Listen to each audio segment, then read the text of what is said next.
তামিলনাড়ুর এক বিয়ে বাড়িতে খেতে এসেছি। এই যে এত বড় কলা পাতা দিয়েছে আর জলের বোতল দিয়েছে, তারপরে যা যা আসবে দেখাবো।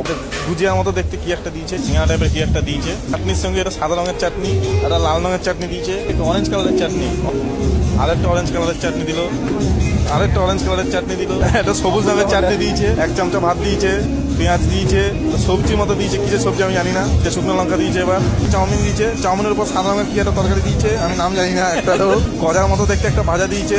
মুহূর্তের মধ্যে দেখো থালা ভরে গেছে। আমার রুটি নিয়ে চলে এসছে, রুটি। এবার ব্যাপারটা হচ্ছে এত কিছু দিয়েছে, কিন্তু কোনটা দিয়ে কোনটা খাবো সেটা বুঝতে পারছি না। রুটির উপর আমার সবজি দিয়েছে। এটা কি সুইট নাকি? সুইট মানে আলু ভাজা নিয়ে এসছে, তো 3-4 পিস দেবে, দিয়েছে, দুবার দিয়েছে আমাকে। এবার এটা কি, এবার খিচুড়ির মতো কি একটা দিয়েছে, আবার একটা কি এটা কি কোনটা দিয়েছে কি আমি বুঝতে পারছি না। আবার থালার মধ্যে সমান মিশে গেছে পুরো। ইডলি দিয়ে গেছে, আর এই পেঁয়াজের সবজি দিয়ে গেছে। হ্যাঁ, আবার কাট রাইস দাও, অল্প করে দাও, কাট রাইস দিয়ে দাও। কলা পাতা আমার পুরো ভরে গেছে। লাস্টে আমাকে জিজ্ঞেস করতে এসেছিল কোনটা ভালো লেগেছে। আমি বললাম যে আলু ভাজা ফ্রেঞ্চ ফ্রাইস নিয়ে আসো, ফ্রেঞ্চ ফ্রাইস এসে দিয়েছে, ফ্রেঞ্চ ফ্রাইস খাচ্ছি এখন।